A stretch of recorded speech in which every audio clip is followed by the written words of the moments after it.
Lucas capítulo 12.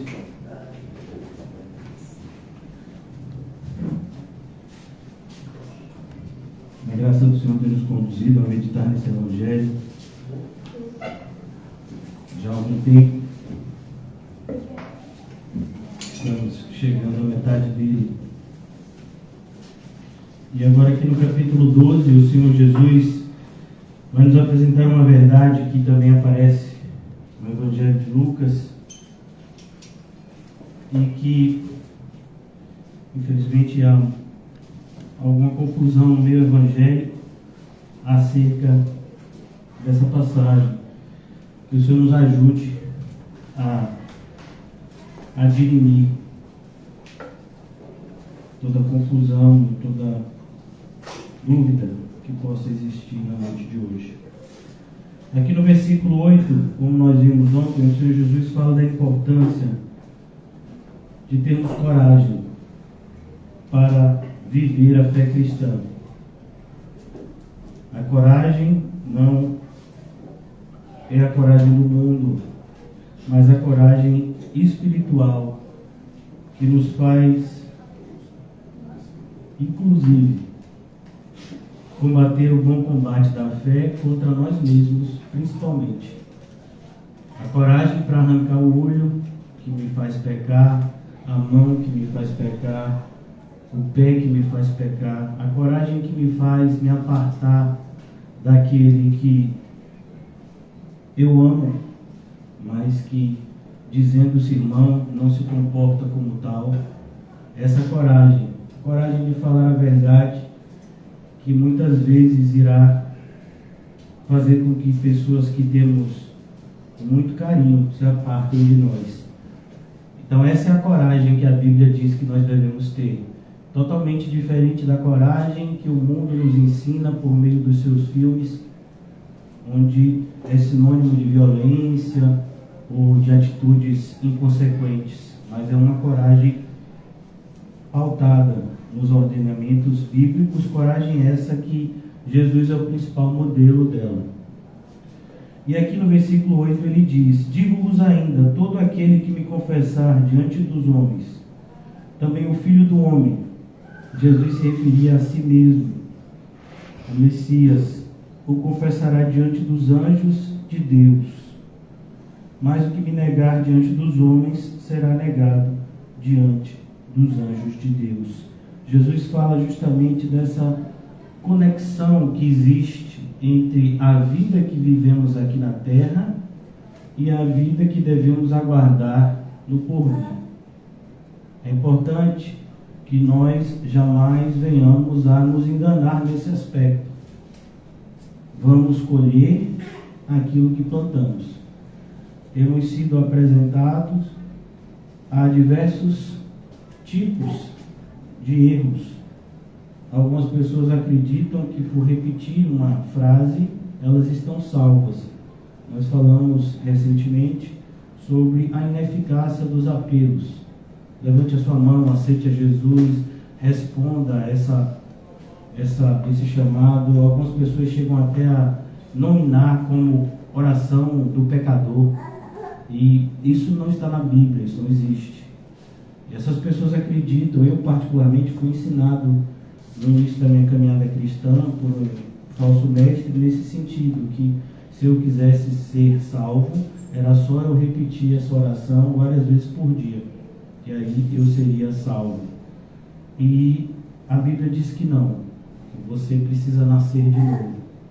Ao passo que existem pessoas também que conhecem as chamadas doutrinas da graça, que nos apresentam a salvação correta, uma salvação que vem pela fé em Cristo Jesus, que não provém de nós, mas que vem de Deus, mas que ao mesmo tempo eles falam da graça, mas demonstram desconhecê-la pelas suas ações. Pois a Bíblia nos apresenta, como eu disse a vocês, uma conexão entre a plantação e a colheita, assim como existe uma ligação entre a graça da salvação e a graça da santificação. A graça que não me santifica, ela não me salvou. a salvação e a santificação são verdades inseparáveis, sem as quais ninguém pode acreditar ser salvo se não vive uma vida de santificação. É a própria Bíblia que diz que sem santificação ninguém jamais verá o Senhor. Então, de maneira muito clara, a Bíblia nos passa essa verdade. Então, Jesus diz aqui a respeito disso. Agora ele vai falar em relação ao pecado imperdoável. E a gente tem que tomar muito cuidado quando a gente fala essa expressão, porque na Bíblia nós aprendemos que Jesus perdoa todo tipo de pecado. Então, essa verdade, ela não está em contradição a outra. Assim como quando o apóstolo Paulo fala em Romanos que a salvação é somente pela graça, mediante a fé, o apóstolo Paulo não está dizendo que a salvação, ela de maneira nenhuma vai prescindir de fé. Muito pelo contrário, ele diz a salvação é pela graça. E Tiago então diz, sim, é pela graça. Mas como é que você sabe que a graça operou eficazmente em você? Pela fé. E como é que você sabe que a fé que você tem é verdadeira? Pelas obras.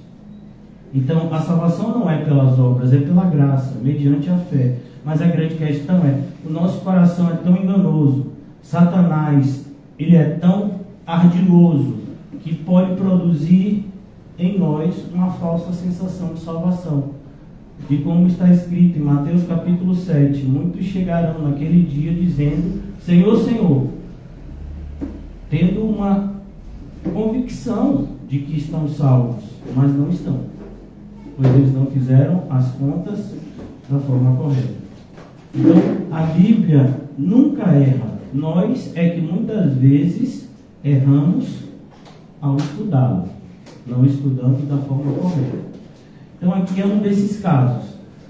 O Senhor Jesus diz no versículo 9, mas o que me negar diante dos homens será negado diante de Deus. E no versículo 10, conectando com essa verdade, ele fala, todo aquele que proferir uma palavra contra o Filho do Homem, contra Cristo, isto lhe será perdoado, mas o que blasfemar contra o Espírito Santo, não haverá perdão. Em virtude da crescente multiplicação da igreja que a gente conhece nominalmente como pentecostal, que fala muito a respeito dos dons do Espírito Santo, a gente tende a achar que blasfemar contra o Espírito Santo é se alguém adivinhou o seu futuro e você diz que você não acredita, se alguém falou alguma coisa em uma língua que ninguém entende e você diz que não concorda com esse tipo de posicionamento, as pessoas dizem que isso é blasfemar contra o Espírito Santo. Não, não é. A blasfêmia contra o Espírito Santo é um pecado bastante específico. E a gente precisa aprender na Bíblia o que é. Há uma segunda passagem na Bíblia que fala também desse pecado e que não usa esse nome específico, mas fala de um pecado que nós não devemos orar. Vamos abrir 1 João 5,16, para que a gente possa entender que aqui o Senhor Jesus fala de algo que o apóstolo João repete na sua primeira epístola, ensinando a igreja da sua época, primeiro século. 1 João 5,16, o apóstolo João está aqui concluindo a sua primeira carta, e ele diz, se alguém vir o seu irmão, perceba, irmão na Bíblia nunca é usado para pessoas descrentes. Irmão na Bíblia sempre é usado, principalmente no Novo Testamento, esse é um termo neotestamentário, significa alguém que professou a fé em Cristo, alguém que congrega, alguém que foi batizado, alguém que ceia sistematicamente, que faz parte da família da fé, por isso é chamado de irmão. Então, preste bastante atenção quando você ouvir esse termo, ou ver esse termo, lendo os 27 livros do Novo Testamento. Irmão, Se alguém vir o seu irmão cometer pecado, não para a morte, perceba, não para a morte. O apóstolo João está falando aqui da mesma coisa que Jesus fala lá em Lucas 12, como nós estamos meditando. Há um pecado imperdoável, há um pecado mortal, há um pecado para a morte. Que pecado é esse? Pedirá e Deus lhe dará vida aos que não pecam para a morte. Há pecado para a morte, e por esse não digo que rogue. Olha que coisa. Não ore por esse pecado para a morte. Por quê? Porque Deus não vai perdoar. Deus não vai perdoar. Ainda aqui, seguindo versículos que falam a respeito disso, eu queria convidar vocês a abrirem na pequena carta de Judas, no versículo de número 12. É uma carta de apenas um capítulo. No versículo 12 é dito a respeito desse mesmo pecado. Estes homens são como rochas submersas. Olha que coisa. O que os marinheiros mais temem no mar são rochas submersas, porque você passa por cima delas, não as vê e ela acaba furando o casco e afundando o navio ou o barco. E ele diz como essas pessoas são perigosas. Esses falsos irmãos, eles são perigosos, eles estão fazendo um mal muito grande à igreja de Cristo, e eles receberão uma punição compatível com esse mal. Em nossas festas, em vossas festas de fraternidade, perceba, eles estão dentro da igreja. Fraternidade é um adjetivo que fala de irmão. Como a gente diz, um amor fraterno significa amor de irmão. Então ele diz, nas festas dos cristãos, esses falsos cristãos, eles penetram, e muitos são falsos mestres, eles penetram e eles trazem dano, banqueteando-se juntos sem qualquer recato. Olha a diferenciação. Eles banqueteiam-se, eles não têm reverência, eles não têm o temor do Senhor, que é o princípio da sabedoria. Pastores que assim mesmo se apacentam, pessoas que só pensam em si, que não pensam no seu semelhante. Nuvens sem águas, impelidas pelo vento, árvores em plena estação dos frutos destes desprovidas.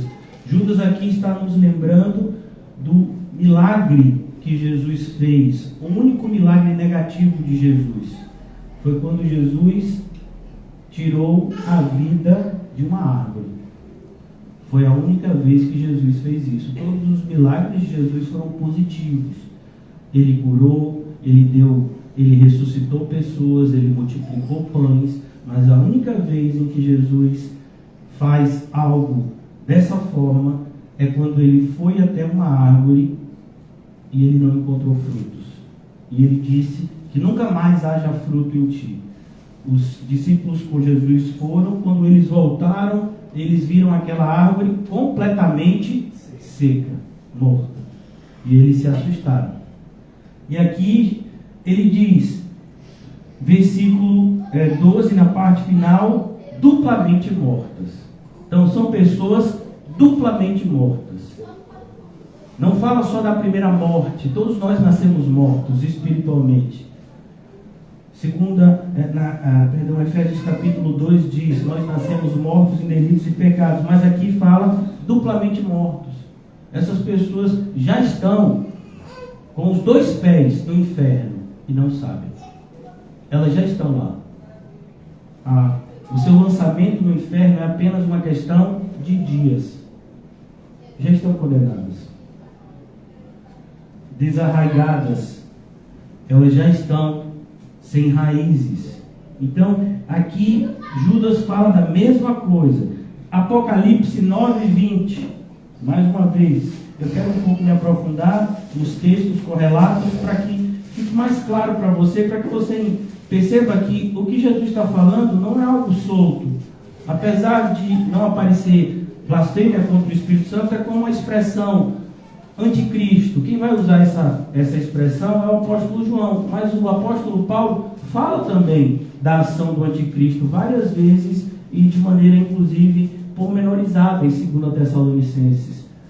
Apesar de não repetir a expressão, mas está falando da mesma pessoa. É como a que nós estamos tratando agora. Você não vai ver, talvez, essa expressão blasfêmia contra o Espírito Santo, mas você vai ver várias vezes o Senhor nos alertando acerca do perigo desse pecado imperdoável em outras passagens. Aqui em Apocalipse 9:20, um livro que nós fomos recentemente ensinados pelo irmão José, nós muitas vezes temos uma concepção equivocada a respeito do sofrimento.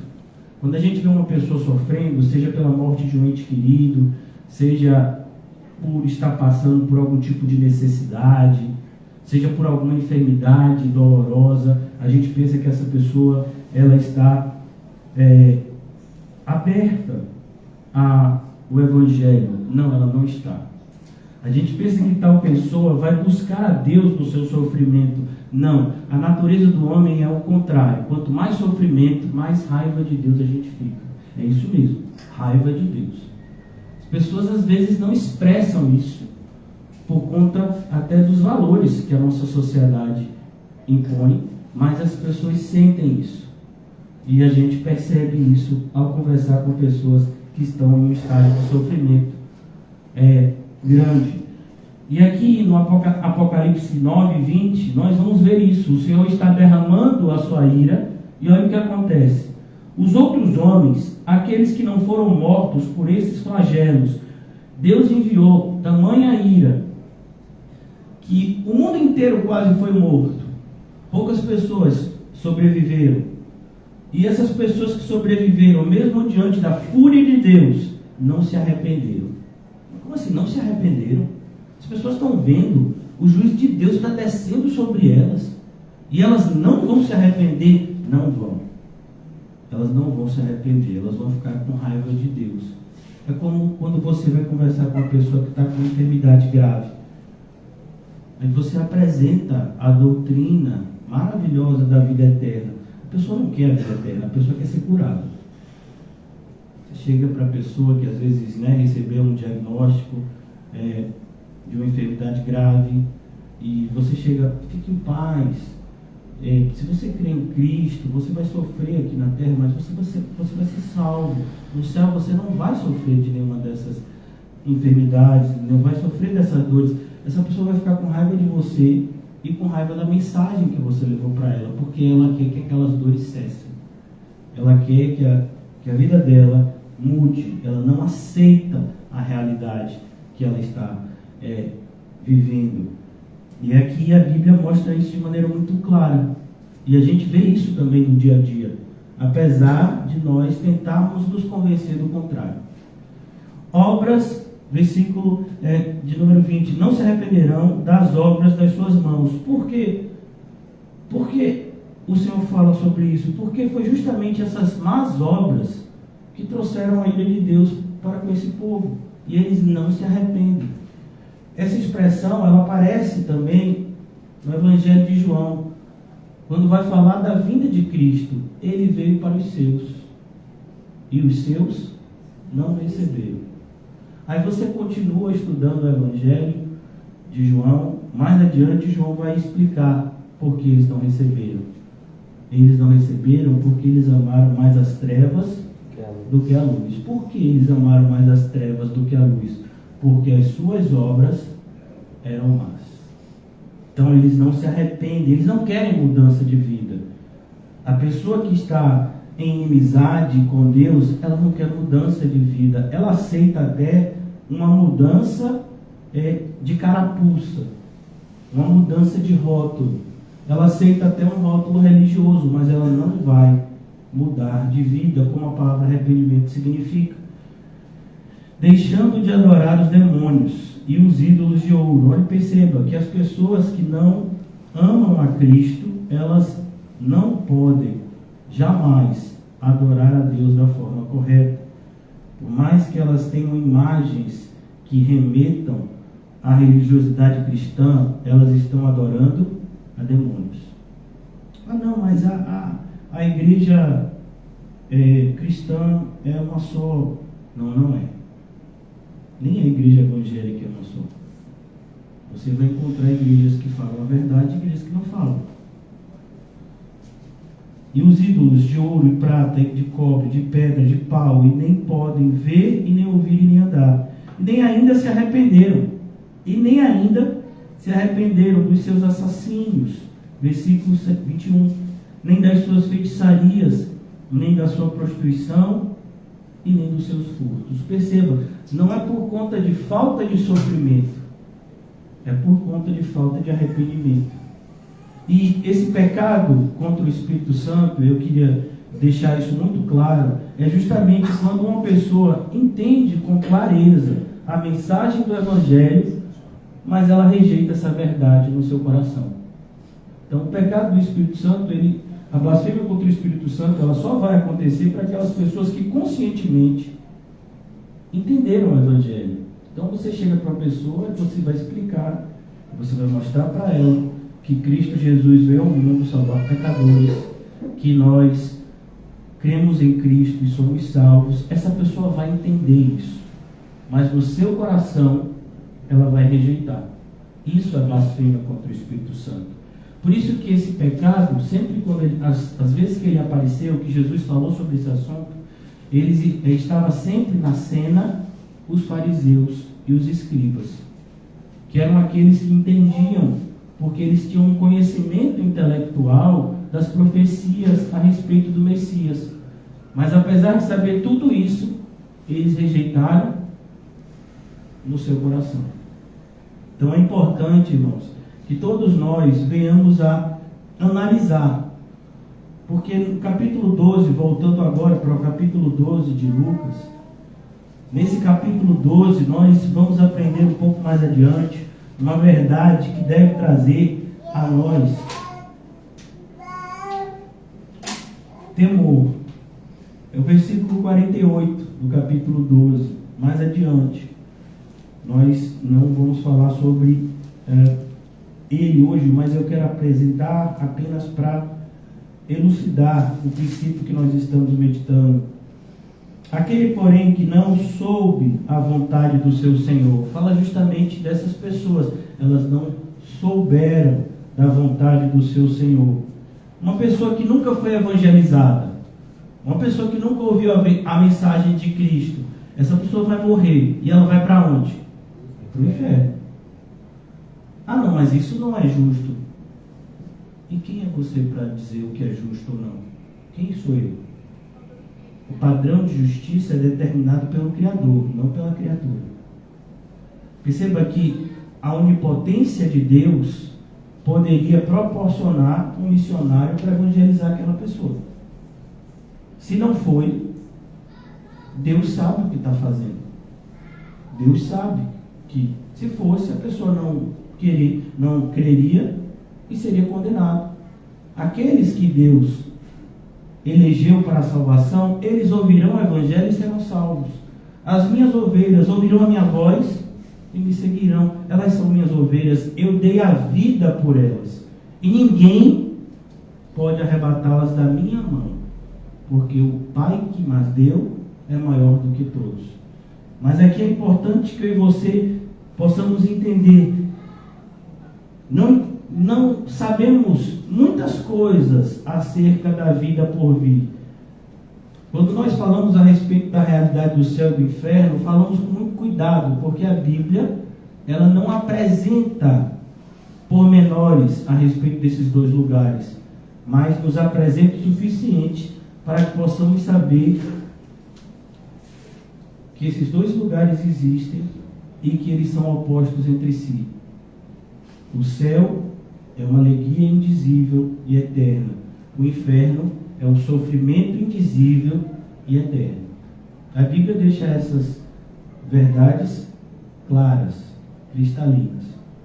Mas também há uma passagem, muitas passagens da Bíblia, que nos mostram o que parece ser uma parte do inferno que queima mais quente, por assim dizer.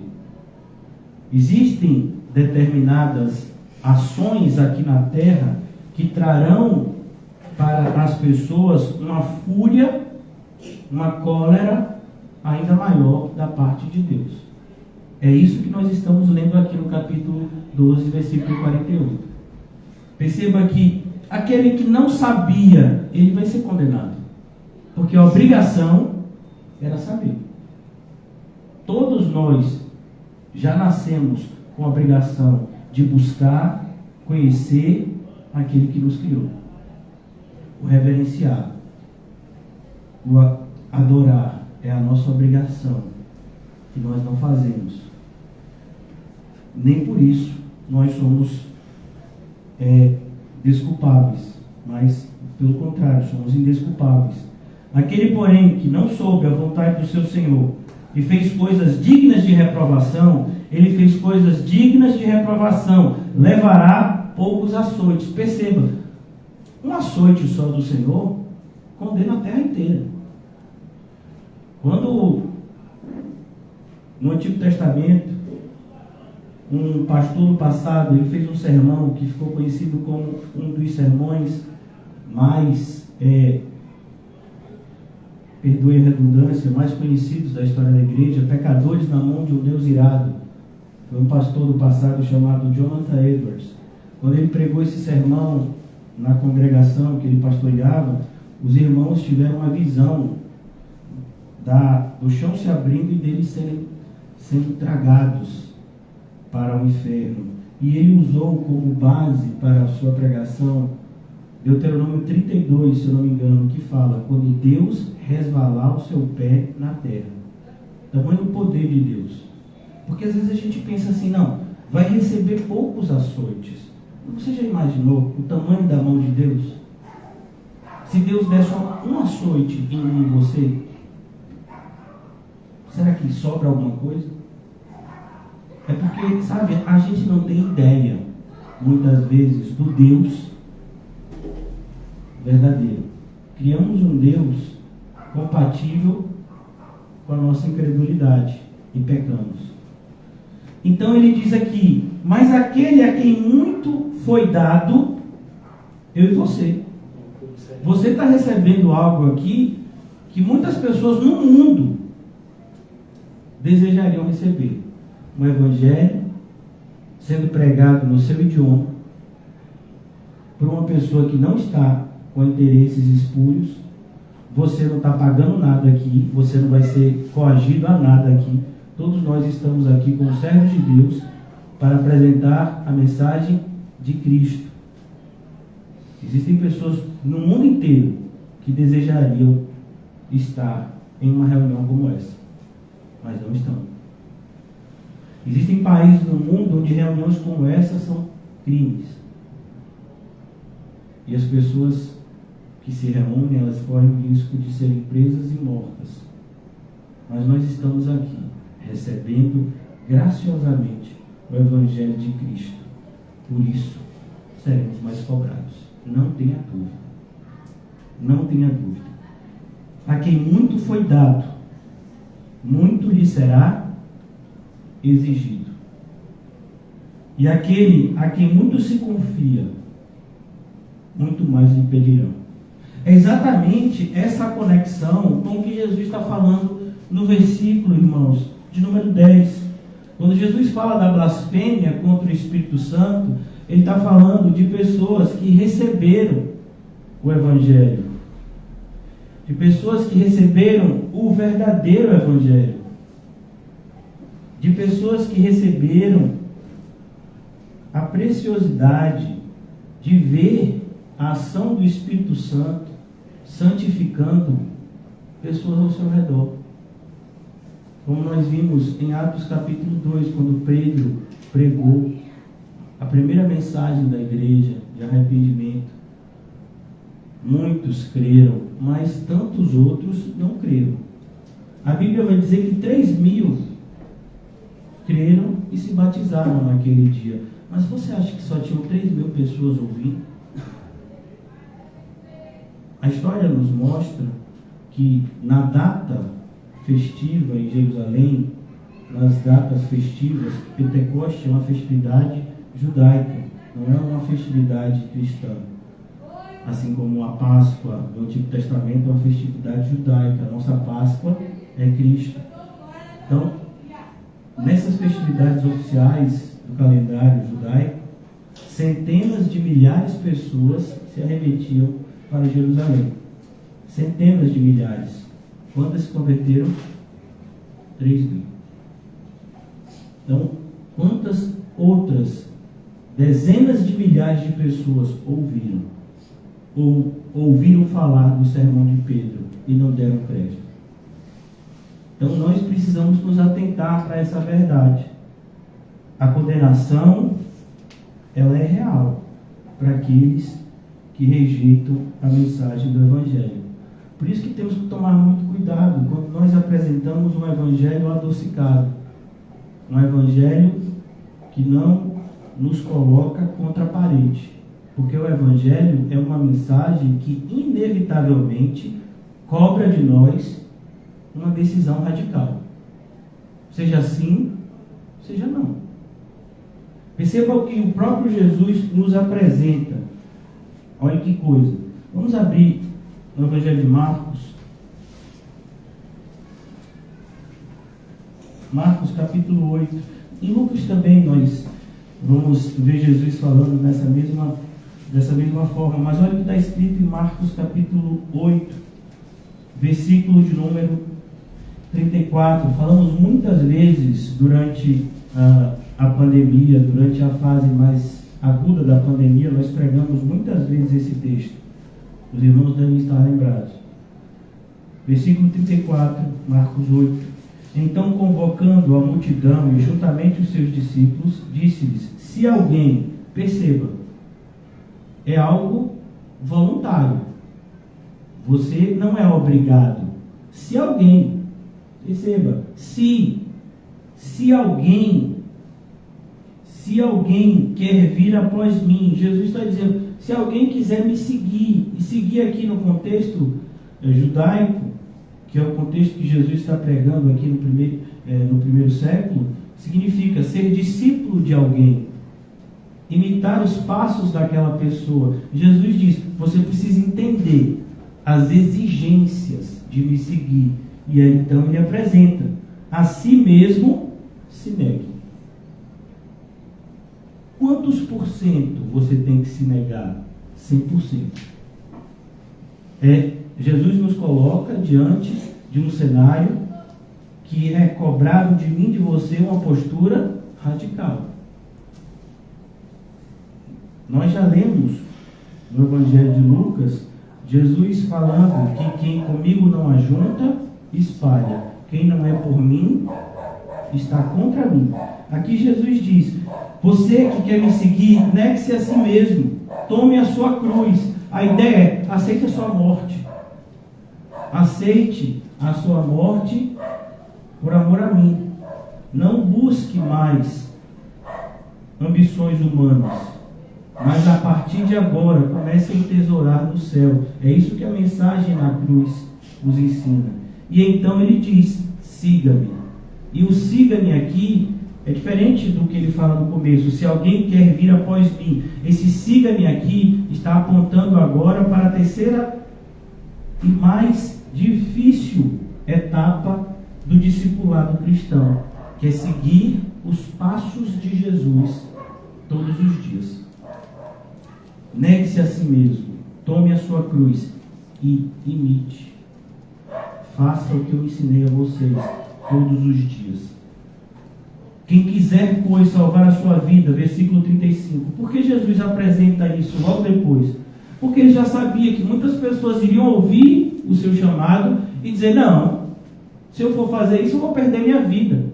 Eu vou perder meu emprego, eu vou deixar de realizar os meus sonhos, agora que eu estou conseguindo alguma coisa. Então ele diz, você acha que você está conseguindo alguma coisa?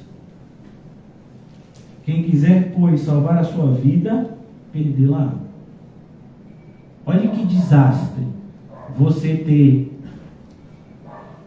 o marido dos seus sonhos, a esposa dos seus sonhos, o emprego dos seus sonhos, o filho e a filha dos seus sonhos e ir para o inferno. Será que vale a pena? Não. Jesus diz que isso pode acontecer. Jesus diz que isso está acontecendo na vida de muitas pessoas. Nós vemos isso acontecer pelo menos uma vez de forma literal. Em Lucas 16, o rico que recebeu tudo aqui na terra. E aí, quando ele morreu, ele acordou aonde? No inferno. E a mensagem foi justamente essa: você recebeu. Você recebeu tudo que você queria. Você viveu uma vida esplendorosa. Você se regalava esplendidamente todos os dias. E agora? Não tem mais nada para você receber, a não ser a justa condenação dos seus atos.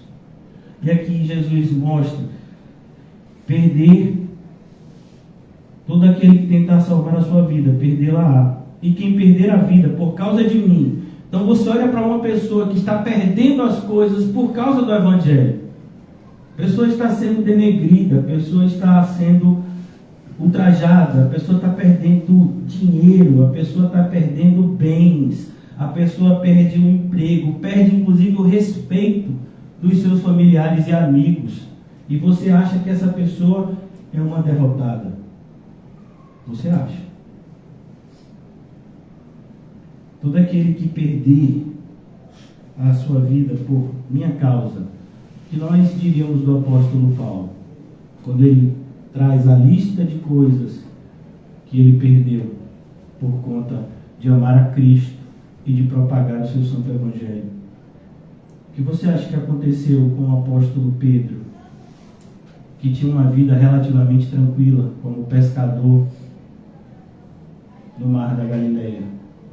O que você acha que aconteceu com a vida de Mateus, que tinha o seu nome em hebraico Levi, que tinha uma vida também muito tranquila como coletor de impostos na região lá também da Galileia? O que você acha que aconteceu com essas pessoas? Então aqui ele diz: essas pessoas não perderam.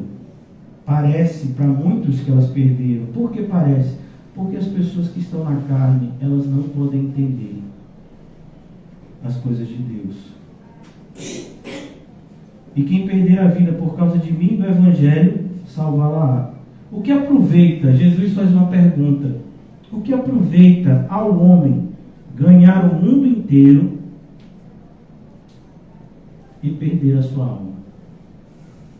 Olha a conexão com o capítulo 12 de Lucas. Nós estamos estudando o capítulo 12 de Lucas há alguns encontros. E no capítulo 12 de Lucas, Jesus começa dizendo: não temam aquele que mata o corpo e depois não pode fazer mais nada. Tema aquele que depois de matar o corpo tem o poder de lançar a alma no inferno. A esse deveis temer. E aqui Jesus está dizendo: o que adianta? O que adianta você ganhar o mundo inteiro e perder a alma? O que daria um homem em troca da sua alma? E agora eu quero mostrar a vocês do capítulo 12, essa verdade se cumprindo. Jesus agora vai mostrar isso de forma visível. Ele vai fazer uma espécie de um desenho para que as pessoas compreendam essa verdade de uma maneira mais visível, por assim dizer. E Jesus conta uma parábola. Versículo 16 de Lucas 12. E lhes proferiu ainda uma parábola. Jesus conta uma parábola. O contexto aqui é o mesmo que nós estamos meditando, apesar de nós termos pulado alguns versículos, mas o contexto ainda é o mesmo. Ele faz parte do mesmo sermão de Jesus. O campo de um homem rico, versículo 16. O campo de um homem rico, ele já era rico. O campo de um homem rico produziu com abundância. A Bíblia diz que aquele que colheu muito não tenha nada sobrando. Como? Distribuindo com aquele que colheu pouco, para que haja igualdade. A Bíblia condena um pecado, que é o pecado que esse homem está cometendo: a avareza. A palavra avareza, no original, significa amar as coisas, quando na verdade nós somos chamados a amar as pessoas. Amar a Deus em primeiro lugar e aos nossos irmãos em segundo lugar, ao próximo em segundo lugar. aqui ele diz: o campo de um homem rico produziu com abundância e arrazoava consigo mesmo. É um princípio que vem desde o Antigo Testamento. Diz o tolo no seu coração: não há Deus. Perceba, esse homem já era rico, não tem nenhuma gratidão para com Deus. E aí, Deus fez com que ele se tornasse ainda mais rico. Nenhuma gratidão com Deus.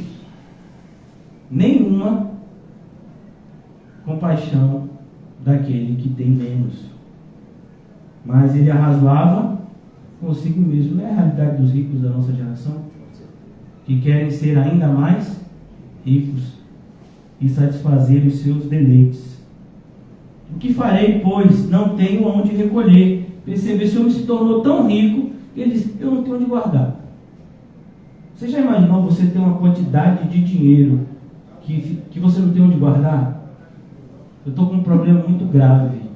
Eu acabei de achar uma mina de diamantes. Eu tenho milhares de quilos de diamantes, mas eu não tenho onde guardar. O que eu vou fazer? E esse homem, então, ele arrazoava consigo mesmo, dizendo: o que farei, pois não tenho onde recolher os meus frutos. E disse: farei isto, destruirei os meus celeiros. Olha, ele prefere destruir do que distribuir. A gente já viveu isso, cenas dantescas aqui no nosso país. Por exemplo, se tem uma grande colheita de tomate, os agricultores preferem jogar tomate fora do que distribuir com aqueles que têm. Porque se ele distribuir, o preço cai. Diz: não pode. Você sabia que esse preço do petróleo, que tanto tem se falado, isso tudo é especulação? O mundo tem uma grande reserva de petróleo em determinados países. Esses países, o que é que eles fazem? A bacia petrolífera está lá. Eles simplesmente deixam de tirar o petróleo e fornecem menos petróleo para que o preço do petróleo suba. Se eles distribuíssem à medida que eles acham os poços, o preço do petróleo era muito mais baixo do que é comercializado hoje.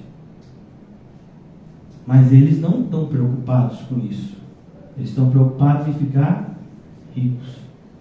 Eles não querem distribuir a fonte de energia. Eles querem destruir para que o seu se torne ainda maior. Para que a sua casa se torne ainda maior. Ainda que isso custe perda e sofrimento para outras pessoas. Olha a condenação daqueles que recebem mais. Isso vale inclusive para conhecimento. Aquelas pessoas que têm um conhecimento da Bíblia, intelectual, porque se fosse espiritual, não procederia dessa forma. E cobram em congressos, em seminários, venda de livros e todo tipo de cobrança para se passar o conteúdo bíblico. Essas pessoas vão ter que prestar conta. Porque a obrigação delas era distribuir o conhecimento que elas receberam. Então aqui ele diz: destruirei os meus celeiros, reconstruí-los maiores ainda, e recolherei todo o meu produto e todos os meus bens. Tudo é meu. Cuidado quando você começa a achar que tudo é seu. A minha casa, o meu ventilador, o meu cachorro, meu telhado, meu. Irmãos, alguém já viu um enterro? Aquela pessoa que tinha tanta coisa, ela leva o quê? Nada. É mesmo. Nada.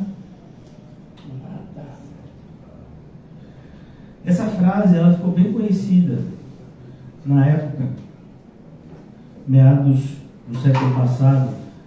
Nos Estados Unidos morava o homem mais rico do mundo. Era alguma coisa Rockefeller. John Rockefeller. Isso. Quem entende de dinheiro, tá vendo? E aí? Que eu lembrei de uma pregação. E aí, esse Rockefeller, não é como hoje, né? Então, quem é que sabia do dinheiro de um homem rico? O seu contador. E aí o contador dele, né, estava lá no enterro. E vários amigos dele ficaram curiosos, né, para saber o tamanho da fortuna que ele havia deixado. E aí perguntaram para o contador: me diga aí, o que foi que ele deixou? E a resposta do contador foi: tudo. Ele não pôde levar nada. Imagine. Então, É o que está acontecendo aqui, que Jesus está explicando, e que a gente vê acontecer todos os dias. Ricos morrem, milionários, bilionários morrem, tanto quanto os pobres. Porque se é uma certeza que o ser humano tem, é da morte. A nossa incerteza é o momento da morte. Mas todos sabemos que os nossos dias aqui na terra estão contados por aquele que nos deu a vida. Antes da gente nascer, os nossos dias já estavam contados. A gente que não sabe, mas ele sabe. Então direi à minha alma: tens em depósito muitos bens para muitos anos, descansa, come, bebe. Olha o que o homem quer. Perceba, é o que você quer. Não, pastor, eu não quero isso, então você é mentiroso. É o que você quer. É o que eu quero. Se eu não renunciar a tudo, tomar minha cruz e ter como referência Jesus, não as pessoas do mundo. Naturalmente é isso que a gente deseja. Qual é uma das palavras que a gente mais ouve falar da boca de alguém que trabalhou muito? A aposentadoria. Perceba que todo mundo que trabalhou muito fala: daqui a pouco vou me aposentar. Faltam só 5 anos, faltam só 6 anos, faltam só 10 anos. A ideia de aposentadoria é a ideia de que eu vou descansar. Eu trabalhei muito a vida inteira. Eu trabalhei 20 anos, eu trabalhei 30 anos, eu trabalhei 40 anos. Agora eu vou descansar. Esse homem também. Ele queria descansar. Ele fez um plano de aposentadoria privada. Come. E você quer se descansar, dormir. Você fala para a pessoa que vai se aposentar: e aí, você vai descansar agora? Você vai passar o dia inteiro dormindo? O resto da sua vida você vai passar dormindo? Não. Os aposentados, eles vão querer o quê? Comer e beber. Aqui no Brasil a gente não tem, uma previdência que seja compatível com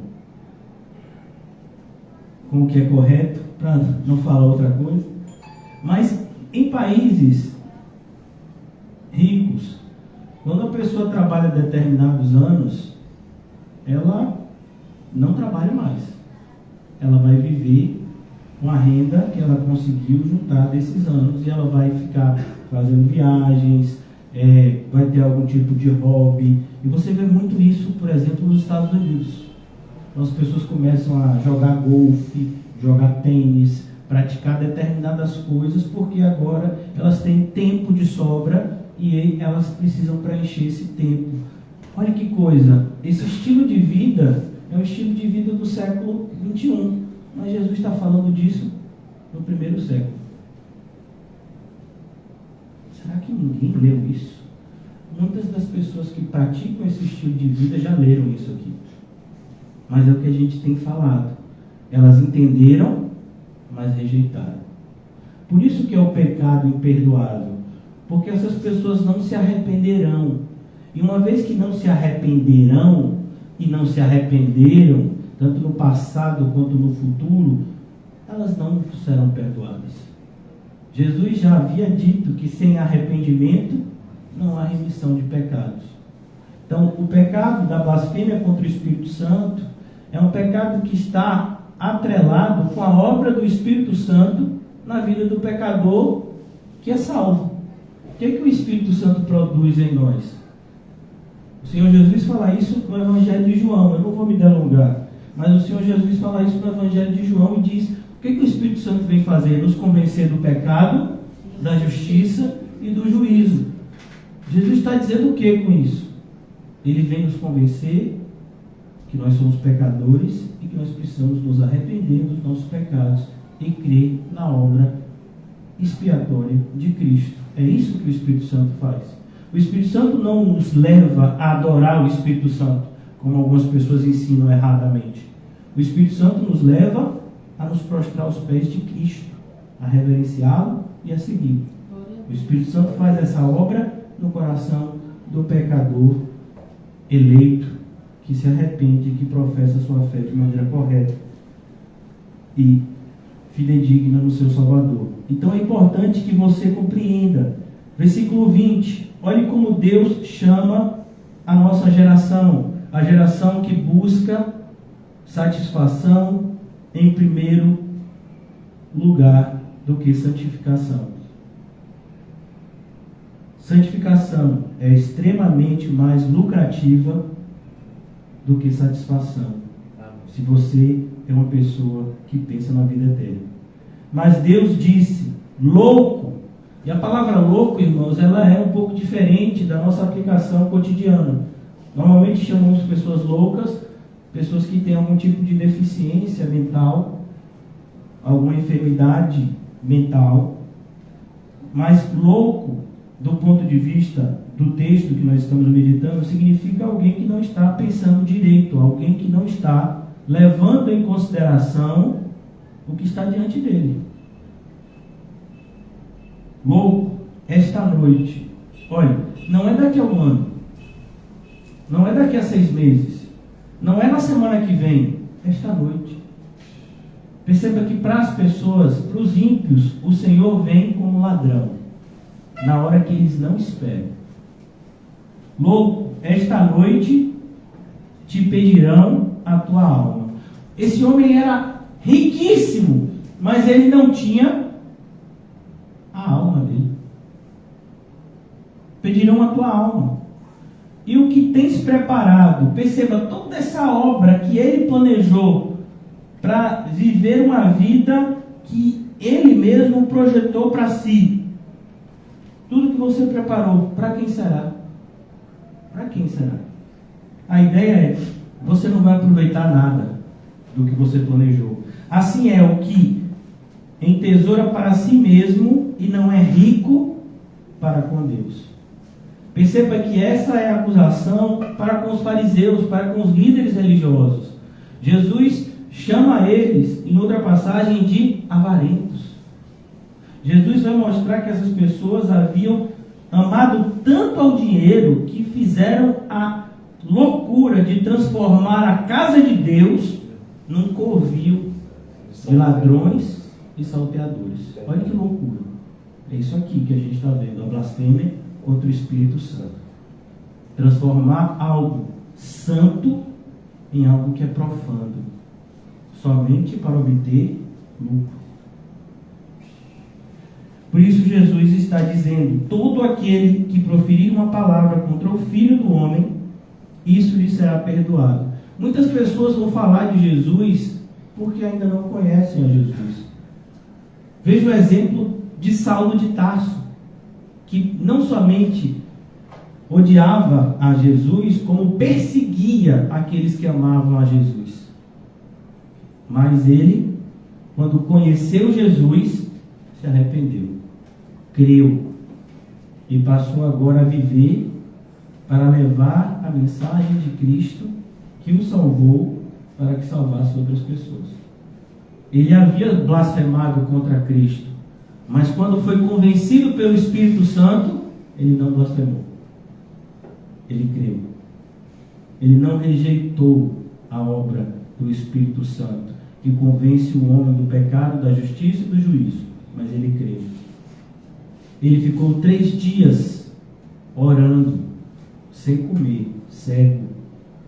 O Espírito Santo produzindo nele arrependimento e fé. Até o momento em que Ananias orou para ele, e os seus olhos foram abertos como escamas que caíam, e ele passou a ver. Aqui Jesus diz, muitas pessoas vão blasfemar contra o Filho do Homem e vai ser perdoado, porque eles estão fazendo isso sem conhecer. Quando eles tiverem os seus olhos abertos, eles crerão e eles serão salvos.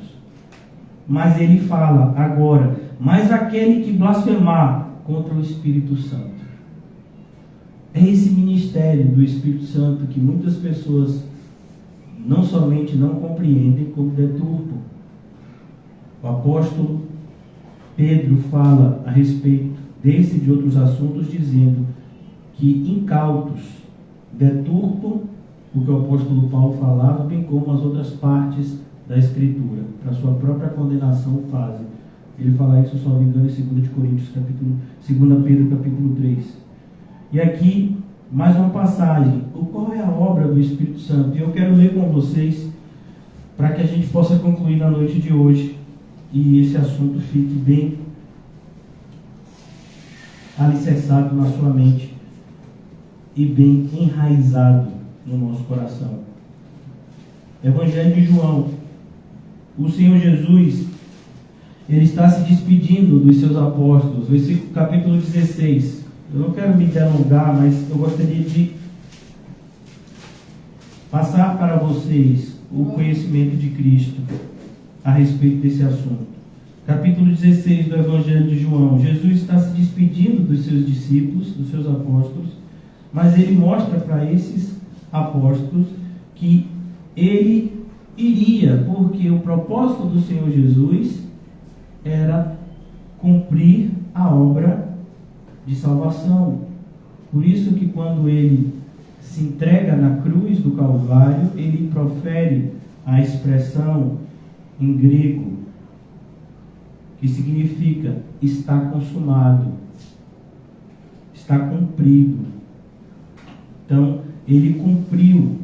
Aquele que não conheceu o pecado se tornou pecado para que nele fôssemos feito justiça de Deus. Ele cumpriu a obra perfeita para que pecadores como eu e você pudessem ser salvos. Agora, no versículo 16, ele nos explica que, ao passo que ele estaria no céu, à destra de Deus, ele não nos deixaria órfãos aqui na terra. Mas aparece agora a figura de uma outra pessoa da Trindade, que é o Espírito Santo. Tenho-vos dito estas coisas para que não vos escandalizeis. Escandalizar aqui, irmãos, não significa estar perplexo, mas retroceder, tropeçar. Eles vos expulsarão das sinagogas, mas vem a hora em que todo que vos matar julgará com isso tributar culto a Deus. Isto farão porque não conhecem o Pai e nem a mim. Olhe como conhecer o Pai, conhecer a Cristo, tudo isso é algo que está ligado com a obra do Espírito Santo. Isto farão porque não conhecem o Pai nem a mim. Versículo 4. Ora, estas coisas vos tenho dito, para que quando a hora chegar, vos recordeis de que eu vos disse. Não vos disse desde o princípio, porque eu estava com vocês. Perceba, há um tempo determinado. Eu estava com vocês, mas agora eu vou para junto daquele que me enviou. E nenhum de vós me pergunta para onde vais, pelo contrário. Porque eu vos tenho dito estas coisas, a tristeza encheu o coração de vocês. Não é assim? Quando a gente se despede de alguém que a gente gosta, a gente sofre. Melhorou? Aqui está aqui embaixo.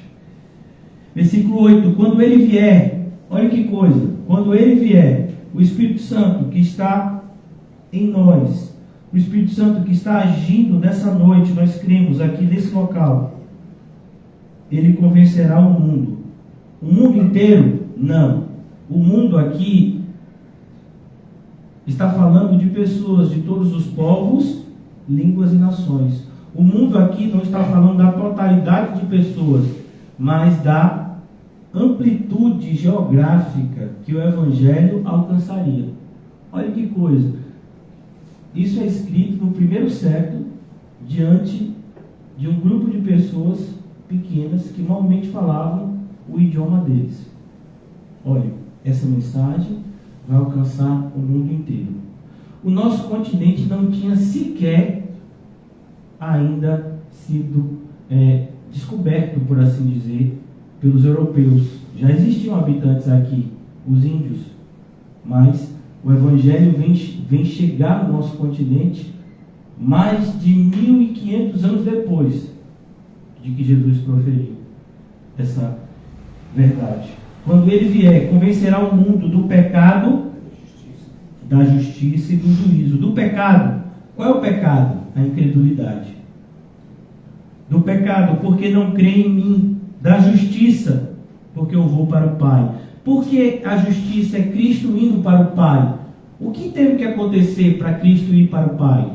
Ele teve que morrer e morrer uma morte de cruz. Satanás o tentou. Vocês lembram como foi? Olhe, você não precisa ter esse tipo de morte. Prostre-se diante de mim e eu te dou todas as coisas. Jesus olha e diz: aparta de mim, Satanás. Só Deus merece a adoração. O pecado porque não crê em mim, a justiça porque eu vou para o Pai e não mais me vereis. O juízo porque o príncipe deste mundo já está julgado. Olha, quando é que essa expressão príncipe deste mundo aparece de novo no Evangelho? Alguém sabe? 2 Coríntios 4. E não é o apóstolo João que fala, é o apóstolo Paulo. Mas perceba, o Espírito é o mesmo, é um só. Porque o príncipe deste mundo cegou o entendimento dos incrédulos, para que eles não creiam no Evangelho. Então aqui ele diz: o príncipe deste mundo já está julgado. Versículo 12: tenho muitas coisas a dizer, mas não podeis suportar agora. Quando vier, porém, o Espírito da verdade, ele vos guiará a toda a verdade. Perceba que essa é a blasfêmia contra o Espírito Santo.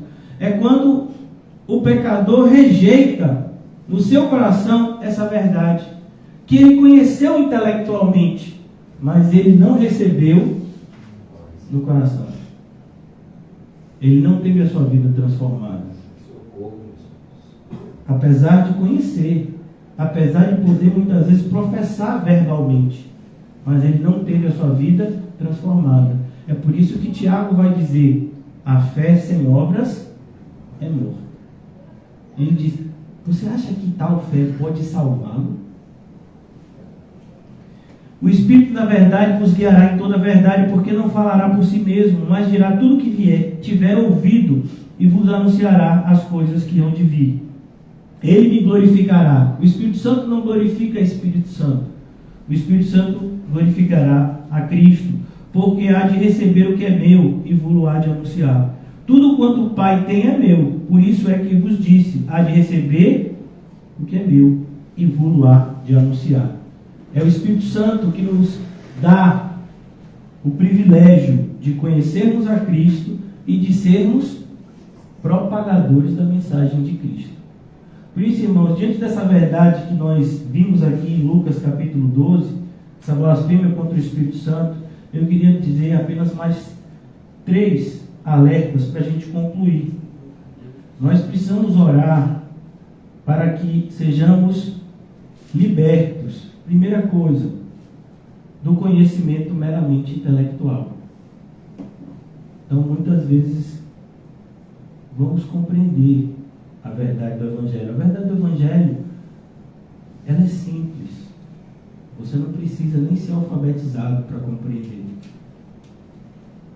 Muitos, a maior parte dos cristãos do primeiro século, eles eram analfabetos. Mas eles criam a tal ponto de morrer por amor a Cristo. Eles ouviam e eles criam e eles eram salvos. Então, só o fato de você conhecer intelectualmente o plano de salvação, isso não te salva. Por isso que temos que tomar cuidado quando nós buscamos um conhecimento que é desprovido de santidade. Por isso que o conhecimento verdadeiro, em segundo lugar, é o nosso segundo alerta, um conhecimento frio.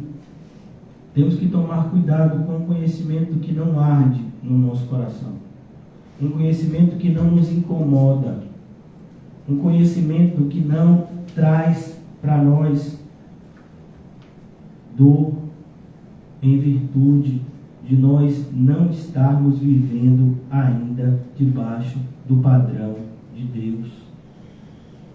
Às vezes a gente faz determinadas orações: ó Senhor, eu sei que eu sou um pecador miserável. Sim, e aí? Você sabe que você é um pecador miserável. Tudo bem, mas e aí? Vamos trazer isso para a nossa linguagem. Vai ficar nessa? É isso? É todo dia isso? É, Senhor, sabe como é, né? Hoje não deu para ser crente.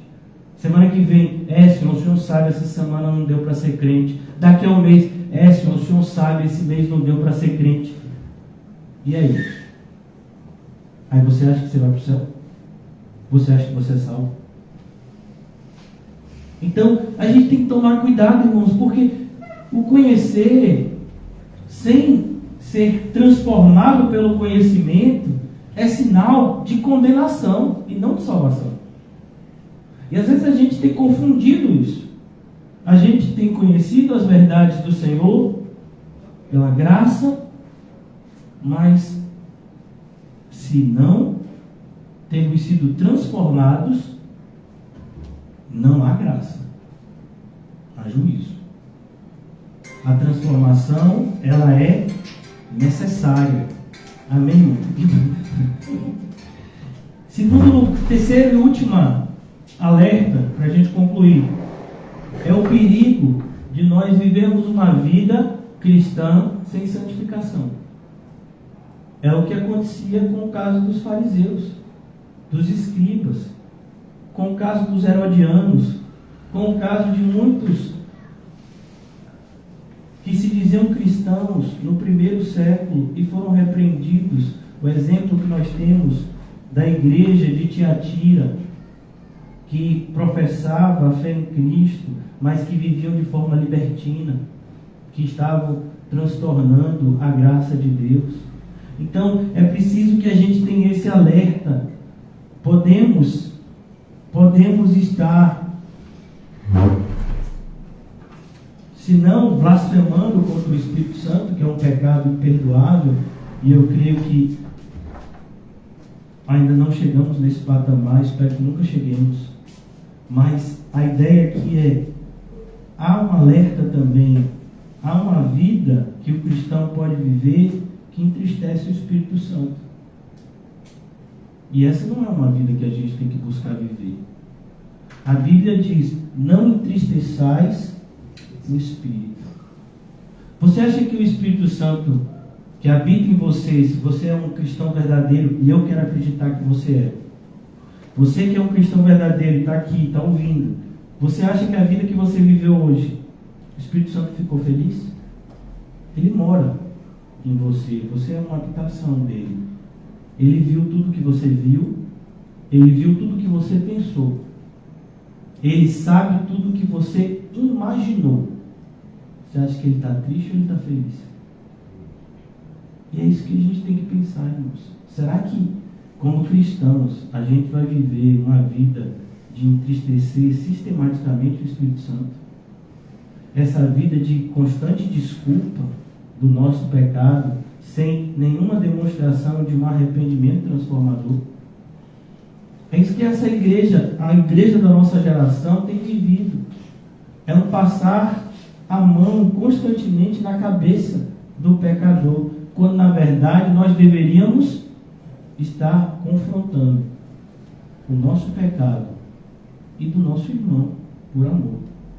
A Bíblia diz, se você vê o seu irmão em erro, corrige, com espírito de brandura, mas corrige. Poderia você no lugar dele, corrige.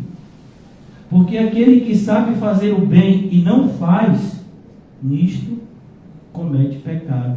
Mas parece que uma pessoa espiritual na nossa geração é uma pessoa que aceita tudo.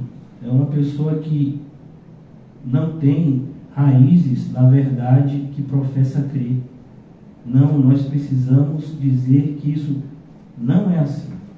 Um cristão verdadeiro, ele sabe olhar para a pessoa e dizer para ela a verdade. Olhe, amado, amada, você está em condenação e você precisa se arrepender. Sem arrependimento, Jesus não vai te perdoar. E sem o perdão de Jesus, só resta uma coisa para você e para mim: a expectativa da ira de Deus. Todos nós, se não nos arrependermos e nos colocarmos aos pés de Cristo pela fé, estamos debaixo da ira de Deus. A Bíblia não fala da ira de Deus como algo que vai vir apenas, mas como algo que já existe. Porque a ira de Deus permanece sobre os filhos da desobediência.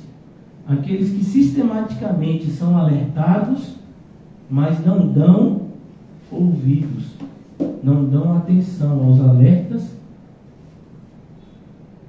o juízo virá sem que eles possam fugir. Como foi o caso do dilúvio, como foi o caso de Sodoma e Gomorra, que são figuras que mostram o juízo consumador e total de Deus. O juízo do dilúvio foi terrível. Toda a raça humana morreu, mas Deus ainda deixou 8 vivos. Sodoma e Gomorra foi terrível, mas teve um crente, pelo menos um, que foi Ló, que sobreviveu. Mas o juízo final, Deus vai destruir completamente a criação como nós a conhecemos. E ele fará tudo novo. Ele já começou como? Fazendo dos pecadores novas criaturas. Eu e você devemos viver como novas criaturas, para que possamos habitar na Nova Jerusalém. Amém. Que o Senhor nos ajude, não somente a compreender essas verdades, mas a recebê-las no coração e a vivê-las, por mais difícil que seja no nosso dia a dia, como confirmação da nossa profissão de fé. Vamos orar.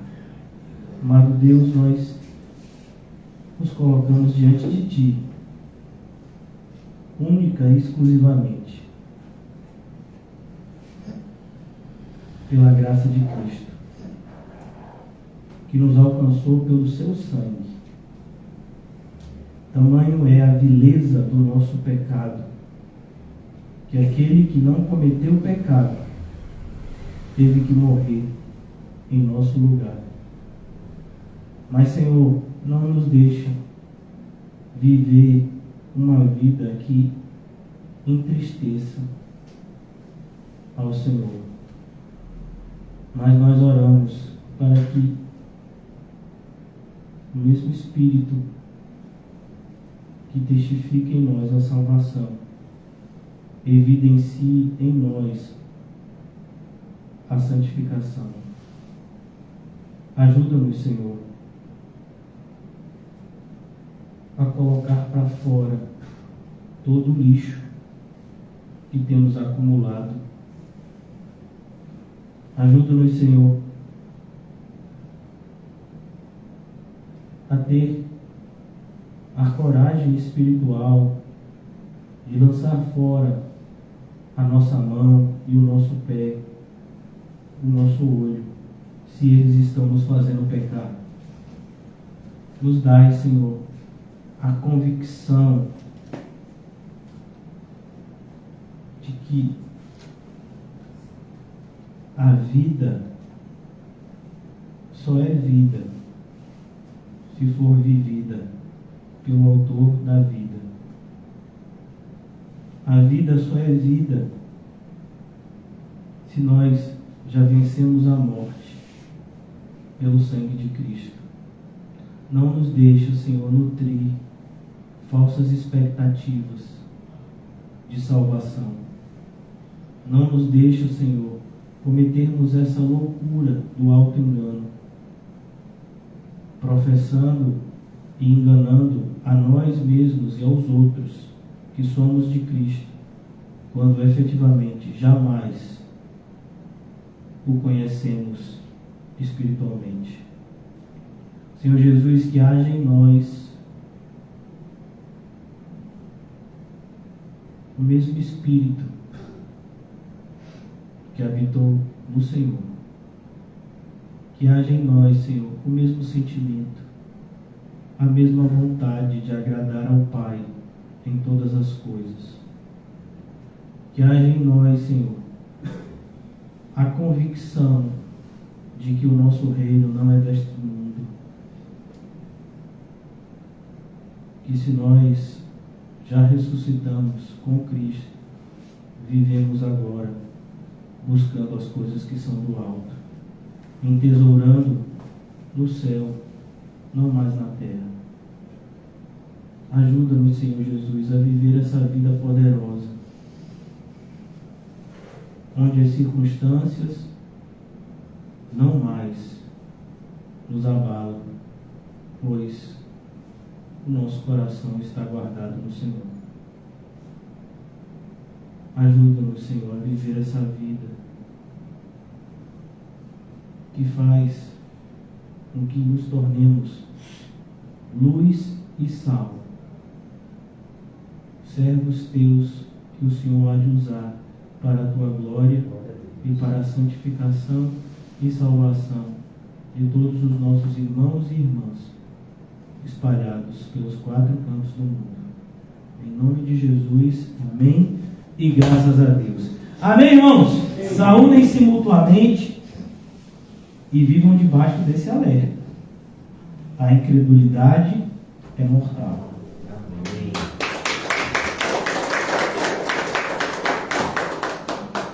Salva-me, Senhor.